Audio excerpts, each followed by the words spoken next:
Assalamualaikum warahmatullahi wabarakatuh. Dan Allah Subhanahu wa taala atas berkat hidayahnya sehingga kita bisa melaksanakan kegiatan seminar kita yang dilaksanakan yang diselenggarakan oleh calon guru penggerak. Ya, mudah. Pertama-tama marilah kita buka acara kita ini dengan membaca basmalah. Bismillahirrahmanirrahim. Acara selanjutnya ya pada sambutan yang membawakan yaitu oleh kepala sekolah SD Negeri dan Poli. Ya, kami persilakan. Bismillahirrahmanirrahim. Assalamualaikum warahmatullahi wabarakatuh. Bapak Ibu, Dewan Guru dan staf yang selamat dan semuanya, mari kita bersyukur pada Allah Subhanahu wa taala karena pagi menjelang siang ini kita selesai lagi melaksanakan rutinitas kita, kewajiban kita sebagai warga negara yang baik dan bertanggung jawab untuk mengembangkan tupoksi masing-masing. Mudah-mudahan kita kerjakan dengan ikhlas sehingga akan menjadi oleh di sisi Allah Subhanahu wa taala. Kemudian salam dan salawat kita senantiasa kirimkan kepada baginda Rasulullah SAW dari yang bersuri sahabat untuk semuanya. Pagi hari ini aksi nyata tentang diseminasi budaya positif. Tentunya budaya positif ini tentunya kita penilaian yang positif yang perlu kita jadikan kebiasaan di sekolah kita. Tentunya intinya pada dari pribadi kita masing-masing yang mana budaya-budaya positif itu yang perlu kita tanamkan terhadap diri anak kita masing-masing. Tentunya semuanya ada di pundak kita masing-masing sebagai seorang guru. Tentu ya dalam ini kemarin saya mengatakan karena ini sudah tanda-tanda kiamatnya datang. Tentunya ini terkait dengan tahapan-tahapan internalisasi nilai-nilai karakter, dan karakter ini merupakan salah satu merupakan penerapan nilai-nilai budaya. Jadi saya sampaikan bahwa ini perlu dijadikan pembiasaan. Satu contoh daripada budaya positif ini terkait. Mungkin sampai sini pembukaan saya. Kalau materi komunitas, adapun benarnya hanya datang dari Allah Subhanahu wa taala, apapun salahnya itu karena dari pribadi saja sebagai biasa. Sambutannya oleh Bapak Kepala Sekolah SD Pinangguli. Apa yang disampaikan terutama khususnya PNS saya, ya, banyak ya. Banyak penyakit yang kita dapatkan, mana kurat, kudus, flu, ya, asma. Mudah-mudahan insya Allah tetap bebas ya dari penyakit ya. Mudah-mudahan ya Allah. Berobat itu. Iya. Iya. Acara selanjutnya itu yang membawakan materi itu Bu Asmi. Kami persilahkan. Assalamualaikum warahmatullahi wabarakatuh. Waalaikumsalam warahmatullahi wabarakatuh. Puji syukur kehadirat Allah Subhanahu wa taala karena atas izinnya lah kita dapat berkumpul di sekolah kita dalam melaksanakan kewajiban dan hak kita sebagai pendidik. Tak lupa salam serta salam atas junjungan kita Nabi Allah Muhammad SAW yang telah membawa kita dari alam yang gelap gulita menuju alam yang terang benderang. Saya tanya bagaimana kabar Bapak Ibu semua? Alhamdulillah. Sehat, kurang duit. Ya, ceria semua hari ini? Ya, walaupun ingin mendekati jam pulang, tapi kita harus tetap ceria. Ya. Sebelumnya saya ucapkan banyak terima kasih atas kesempatan dan waktunya bisa duduk bersama dalam menerima ilmu dan pengetahuan yang baru untuk kita terapkan di sekolah kita ini. Ya, sebelum saya melanjutkan materi saya ini, saya mau tanya dulu, pernahkah Bapak Ibu mendengar kata budaya ini? Pernah? Atau sering? Ya, bahkan sering ya, sudah biasa. Budaya, ada yang bisa memberi penjelasan apa itu budaya? Ada yang bisa? Secara singkatnya, budaya adalah merupakan hasil rekayasa, hasil pemikiran atau perbuatan manusia. Ya. Itu dasarnya. Ada yang lain? Budaya itu adalah kebiasaan di tempat itu, ada istilah Oh iya, tempat itu. Nah. semuanya sudah merujuk pada memang sudah itulah arti dari budaya ya. Adapun tujuan kami mengadakan diseminasi ini adalah untuk menyebarkan pengetahuan kami tentang budaya positif agar bisa diterapkan di sekolah-sekolah di Indonesia, khususnya di SDN Pinangguli. Nah, konsep inti budaya positif itu terbagi menjadi 6, Bapak Ibu. Yang pertama, disiplin positif. Yang kedua, motivasi perilaku manusia. Yang ketiga, keyakinan sekolah. Yang keempat, kebutuhan dasar manusia. Yang kelima, posisi kontrol restitusi. Dan yang keenam, segitiga restitusi. Seperti yang Bapak Kepala Sekolah bilang tadi, bahwa kita ini pandangannya, rujukannya itu ke pemikiran Ki Hajar Dewantara, bahwa tugas kita sebagai pendidik itu hanya bisa menuntun, ya, tidak bisa mengubah murid kita dari yang misalnya dari tumbuhan seperti padi kita ubah menjadi jagung. Jadi tugas kita bagaimana caranya supaya padi tersebut tumbuh menjadi subur, bukan kita ubah menjadi tumbuhan yang lain, melainkan tugas kita menuntun sehingga murid kita itu bagaimana menjadi manusia yang berguna dan bermanfaat untuk negaranya, terlebihnya untuk dirinya sendiri, ya. Sebelum saya melanjutkan ke materi berikutnya, Bapak Ibu saya minta untuk menjawab setuju atau tidak, ya. Yang pertama, apakah hukuman dapat menjadi atau tidak, ya? Yang pertama, apakah hukuman dapat mendisiplinkan anak? Setuju atau tidak? Ya. Setuju? Ya. Mana suaranya semua Ibu, Bapak? Bisa. Setuju? Tergantung sikonnya. Oke. Masa di Jadi ada yang bisa. Iya kan hukumannya tidak selama yang hukum Jadi ada yang bilang iya, ada yang bilang tidak ya. Ini bukan tentang salah atau benar jawaban kita. Ini hanya pendapat ya. Kedua, pemberian hukuman itu dengan hal positif seperti membaca atau membersihkan halaman sekolah dapat meningkatkan disiplin anak. Setuju, Bapak Ibu atau tidak? Setuju sekali. Tiga, memberi penghargaan dapat meningkatkan motivasi belajar anak. Iya. Baik. Jadi itu adalah pertanyaan setuju atau tidak untuk lebih menajamkan pengetahuan dan menguatkan pengetahuan kita tentang budaya positif ini. Kita lebih ke materi ini ya. Pertama-tama kita masuk kepada disiplin positif. Ya tentu Bapak Ibu sudah sering mendengar yang namanya disiplin. Siapa yang bisa di sini menjelaskan makna disiplin itu menurut Bapak Ibu? Disiplin. Bukan Google. Ya ada yang ya. Disiplin itu sama dengan patuh melaksanakan aturan yang ada di sekolah itu. Ya. Kalau dari yang lain ada? Jadi disiplin itu menurut Ibu Samsia itu kepatuhan, ketaatan kita terhadap peraturan. Begitu ya Bu? Yang lain ada? Oke.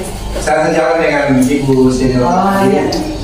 Jadi sedikit saya tambahkan taat pada peraturan yang tertulis maupun tidak tertulis. oh iya. Sekali. Boleh? Iya. Jadi disiplin ini sebenarnya artinya ibu-ibu, bapak, artinya adalah belajar. Ya. Jadi arti dari disiplin ini adalah belajar.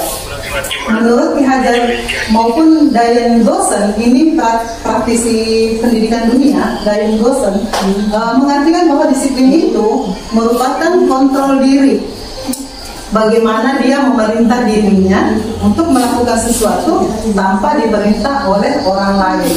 Jadi itulah makna yang sebenarnya dari kata disiplin, ya. Jadi itu merupakan kontrol diri kita, ya, Bapak Ibu.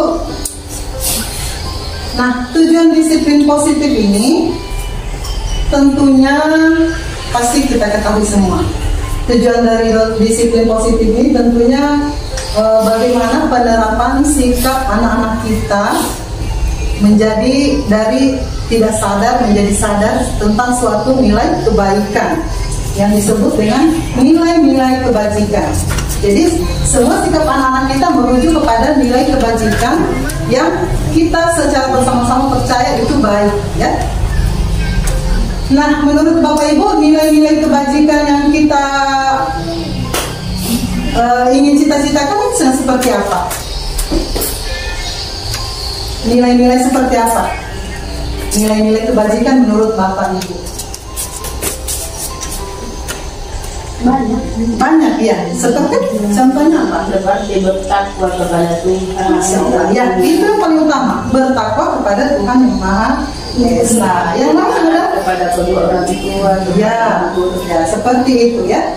Jadi nilai positif yang dimaksud itu adalah seperti nilai-nilai yang kita percaya itu baik dan positif.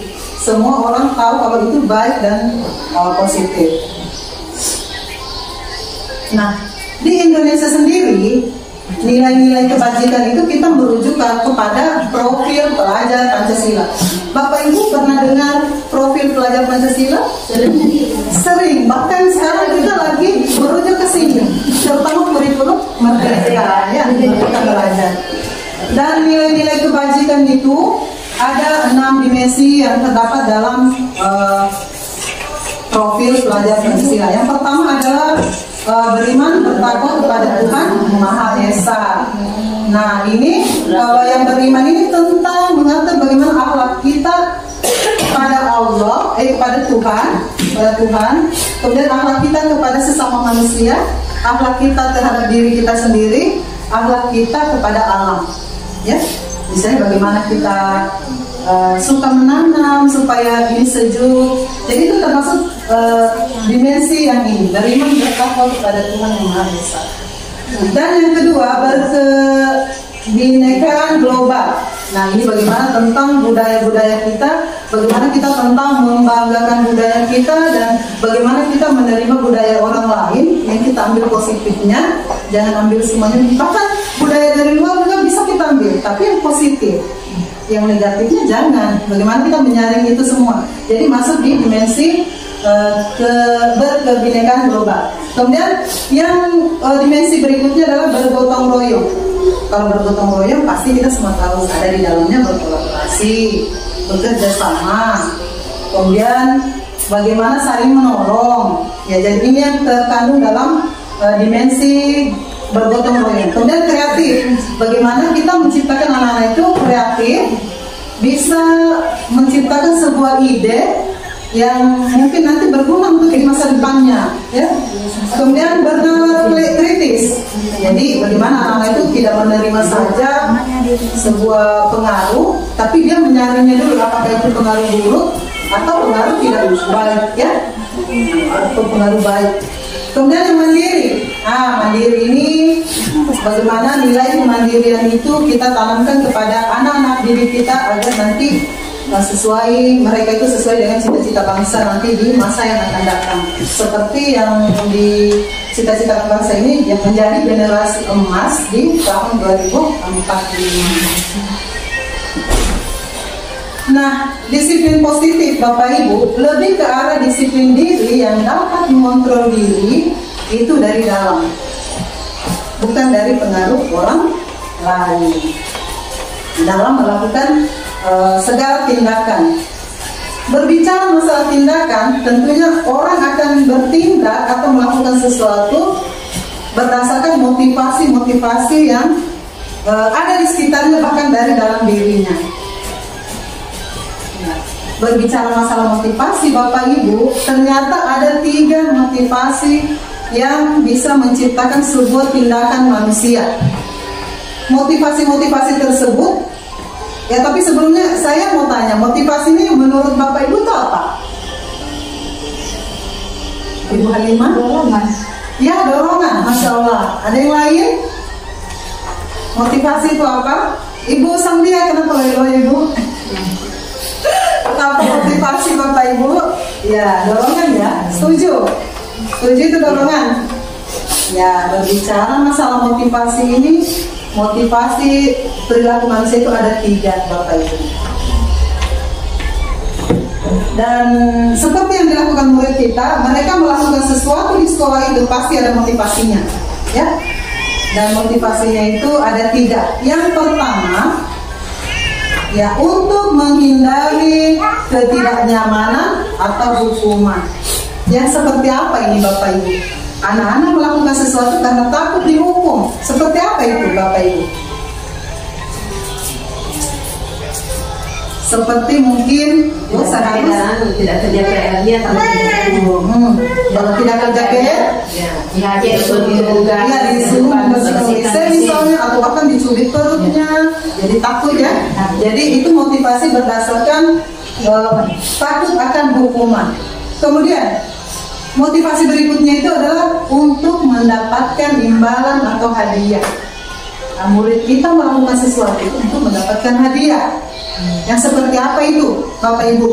Yang ikuti lomba. Ya ikuti lomba. Kemudian mau juara kelas, misalnya ya.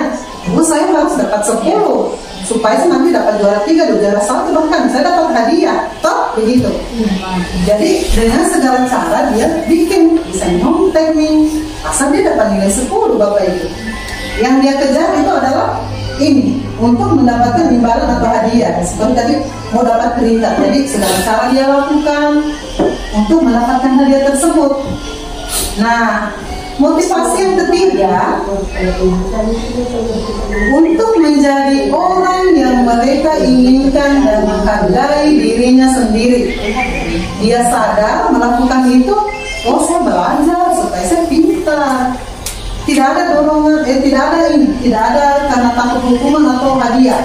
Ya, dia semata-mata, oh saya mau belajar supaya cita-citaku bisa saya capai, saya jadi orang yang saya inginkan nanti. Oke, Bapak Ibu, di antara ketiga motivasi ini, motivasi mana yang paling Bapak Ibu sarankan?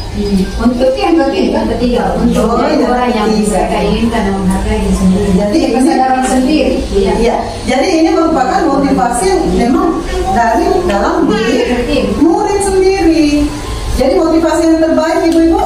Jadi ini yang ketiga. Iya, ketiga. Karena memang motivasi yang pertama ini memang dari eksternal ya, eksternal. Yang itu adalah internal, dari dalam diri kita ya. Nah, untuk menciptakan kesadaran dari dalam diri murid, perlu kita buat sebuah keyakinan sekolah atau kelas ya.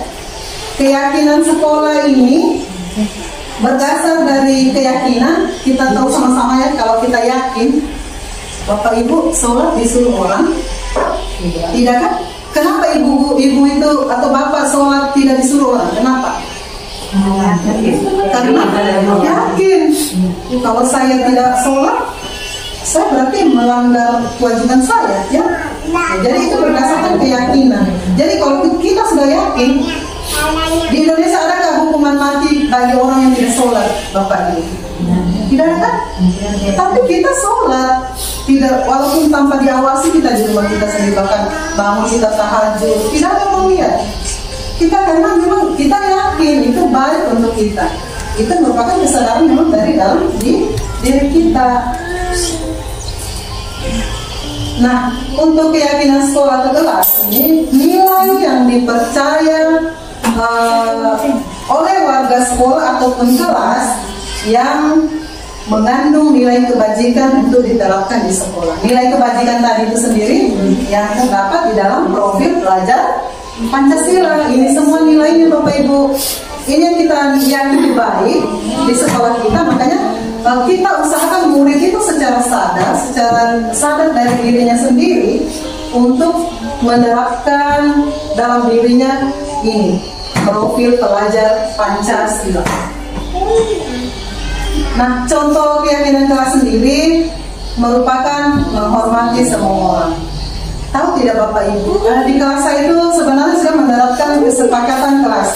Tapi sebenarnya kalau kesepakatan kelas itu belum terlalu baik untuk budaya positif di sekolah. Karena apa? Kesepakatan itu masih kayak ada motivasi dari luar. Di situ ada konsekuensi Bapak Ibu. Jika tidak misalnya bawa topi hari Senin, dia dihukum begitu, itu masih berupa kesepakatan. Tapi memang itu tata tertib, tapi positif, tapi bukannya dilarang, tapi kita usahakan bagaimana motivasi hidup dari diri anak sendiri. Jadi kalau dalam keyakinan kelas itu sebaiknya kita jangan menggunakan kata yang negatif. Kata negatif itu yang bagaimana? Dilarang, jangan, itu kata negatif Bapak Ibu. Kalau dia di keyakinan kelas, dia memakai kata yang positif. Jadi kata dilarang tadi itu diganti menjadi sebaiknya. Sebaiknya kita menghormati semua orang.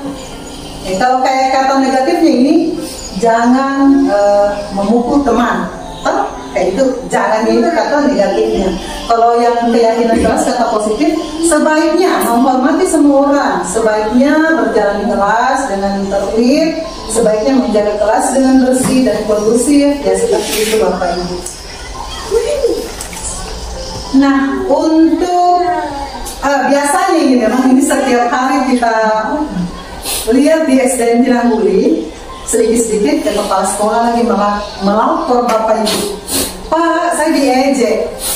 Yang sering melapor itu ada itu anak kelas 1. Ya pokoknya, Pak saya diantuk, Pak saya.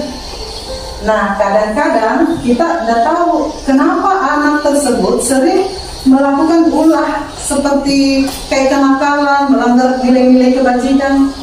Ya ini Bapak Ibu. Nah, ketika seorang murid melakukan sesuatu perbuatan yang melanggar nilai kebajikan, pasti itu ada alasannya. Betul tidak ini Bapak Ibu? Pasti ada alasannya kan? Jadi kalau ketika melakukan perbuatan yang menyimpang, misalnya kayak mungkin ada yang suka ganggu temannya di sekolah, pasti ada alasannya. Kenapa kok suka ganggu? Pasti dia bilang, saya lucu saja saya lihat dia menangis. Berarti itu ada kebutuhannya yang berusaha dia penuhi. Nah, berbicara masalah kebutuhan, kita manusia ini memiliki 5 kebutuhan dasar manusia. Nah, kebutuhan dasar kita itu ada 5. Yang pertama bertahan hidup. Kalau yang bertahan hidup ini, kayak contohnya bagaimana? Makan, minum. Supaya apa Bu? Tetap hidup toh. Ya. Kemudian yang kedua, kasih sayang dan rasa diterima. Apakah kita cuma butuh makan saja, nggak usah disayang? Nggak butuh disayang sama keluarganya misalnya? Bisa disayang. Iya, kita butuh. Suaminya Bu, disayang ya. Rasanya. Ya harus kita butuh kasih sayang dan rasa diterima. Apakah murid itu bahagia tidak? Ketika di sekolah itu dia ditolak sama teman-temannya, dari teman gitu. Bahagia tidak? Tidak kan? Ya, jadi rasa diterima itu sangat dibutuhkan oleh murid kita juga. Kemudian penguasaan. Nah, kebutuhan penguasaan ini kayak bagaimana dia bisa memerintah temannya, mengatur temannya, ya. Kemudian kebebasan bagaimana dia bebas memilih apa yang dia suka. Saya minat tunggu di sini, jangan saya dipaksa di situ. Ya, jangan saya dipaksa di menggambar. Saya tidak suka, saya sukanya menyanyi. Jadi ini termasuk kebebasan yang dibutuhkan oleh murid-murid kita. Kemudian yang terakhir adalah kesenangan. Jadi murid kita juga butuh kayak di kelas itu sesekali ice breaking Bu. Kayak menyanyi apa, jangan kayak menjelaskan terus Bapak Ibu. Pasti saya jamin muridnya bosan mengaku baru tidur, ya. Jadi butuh mereka kayak sesekali kita bermain sama mereka, ya. Sedang main TikTok. Iya, sedang main TikTok. Ya. Iya. Nah, ini studi kasusnya. Ibu Ani adalah guru kelas 4 sedang bingung menghadapi ulah muridnya yang bernama Anto. Anto seringkali meminta bekal temannya secara paksa. Jika Anda menghadapi situasi seperti Bu Ani, apa yang harus Anda lakukan? Dan menurut Anda, apa alasan Anto melakukan hal tersebut?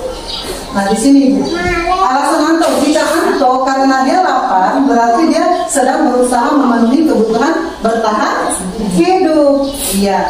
Namun jika Anto beralasan karena dia sedang berusaha diperhatikan oleh temannya, berarti dia butuh yang namanya kasih sayang dan rasa diterima. Nah, jika Anto beralasan dia sedang ingin temannya menjadi takut sama dia, berarti dia sedang butuh kebutuhan ini, ya penguasaan. Yang keempat, jika Anda beralasan karena dia nggak mau bekalnya itu terus yang dikasih mamanya, dia mau rasa yang lain, berarti dia butuh dengan kebutuhan yang ini, kebebasan. Oke. Yang kelima, jika Anto beralasan supaya temannya marah, jadi dia merasa lucu, gemas melihat temannya marah, berarti dia sedang ini kehilangan kesenangan, dia mencari kesenangan. Senang mengejek. Senang di atas penderitaan. Iya, gitu. Ya, jadi yang sedang dia penuhi adalah kebutuhan ini, karena dia tidak punya diri Bapak. Mengejek bapaknya orang.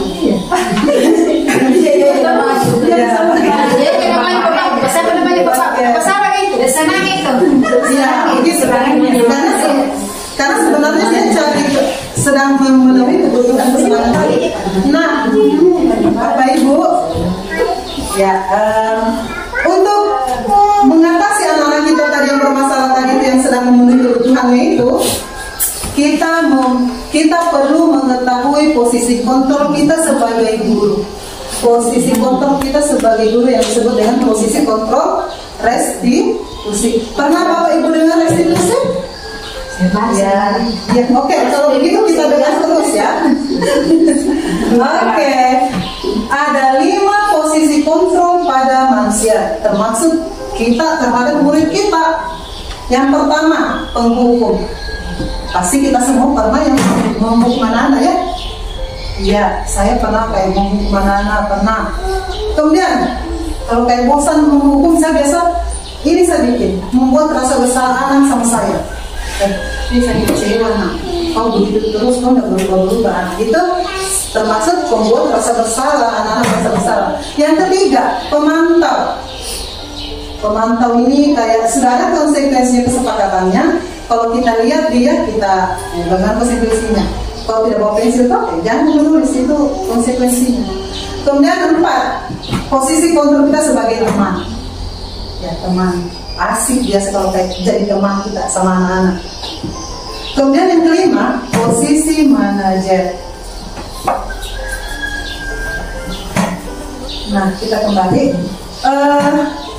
Di antara 5 kontrol ini ada posisi kontrol yang ibu ketahui, bapak ibu ketahui, yang rata-rata itu gagal. Malahan anak-anak dendam sama kita. Apa itu? Yang ini Bu, yang saya tulis 2 ini Bu. Kalau bisa itu kita mulai kurangi sekarang, menjadi penghukum dan membuat rasa bersalah.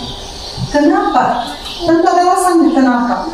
Karena penghukum Bu, kadang-kadang kita tidak sadar, kita membuat anak-anak malu yang itu akan dia ingat terus sampai dia tua.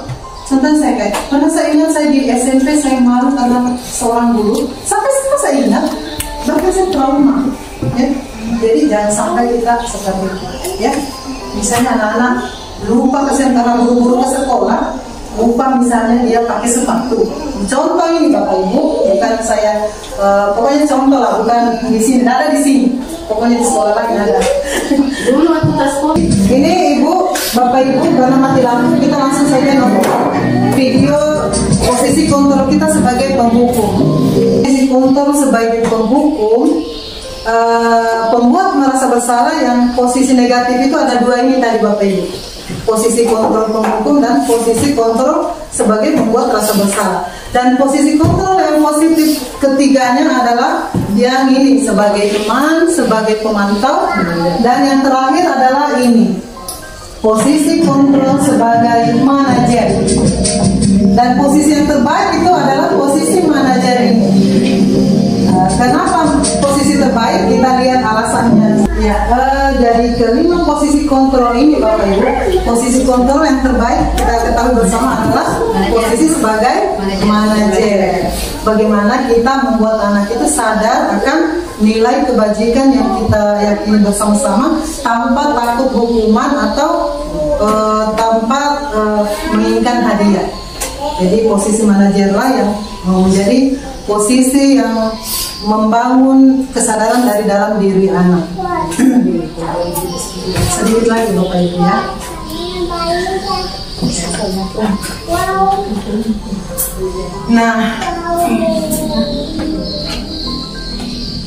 Nah, untuk berada di posisi manajer ini ada beberapa cara yang kita lakukan.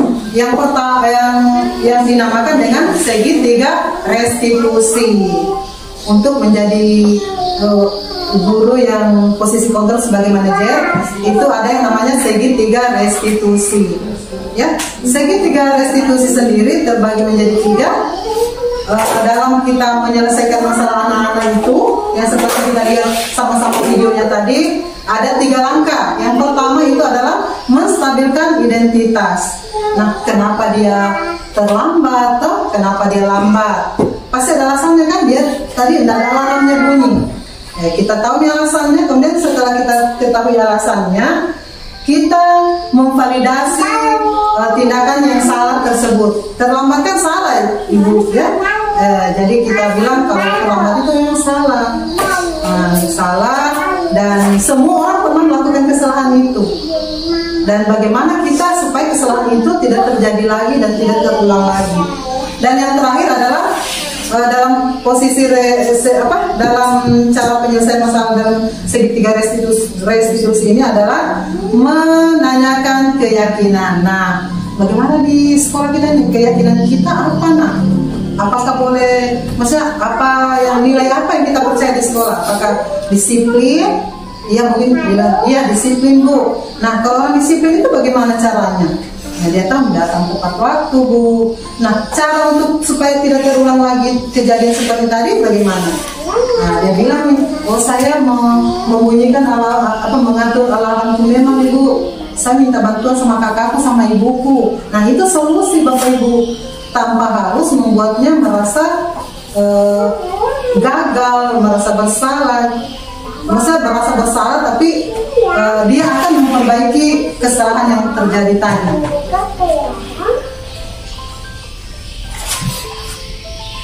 Nah, sampai di sini penyampaian saya. Mungkin kurang dan lebihnya itu saya masih belajar juga Bapak Ibu. Semoga apa yang saya sampaikan ini bermanfaat. Dan saya manusia biasa, banyak kesalahan. Saya sama-sama kita belajar, karena saya yakin Bapak Ibu lebih tahu bagaimana cara menghadapi anak-anak, lebih pengalaman dibanding saya. Oleh karena itu, mari kita belajar bersama-sama untuk meningkatkan kualitas dan penerapan nilai budaya positif di sekolah kita ini. Dengan ucapan wabillahi taufiq wal hidayah. Wassalamualaikum warahmatullahi wabarakatuh. Waalaikumsalam warahmatullahi wabarakatuh. Terima kasih atas penyampaiannya pemateri yaitu Basmini. Mudah-mudahan apa yang disampaikan yang membawakan materi bisa bermanfaat bagi kita semua, karena kita sebagai pendidik bisa kita terapkan kepada anak didik kita.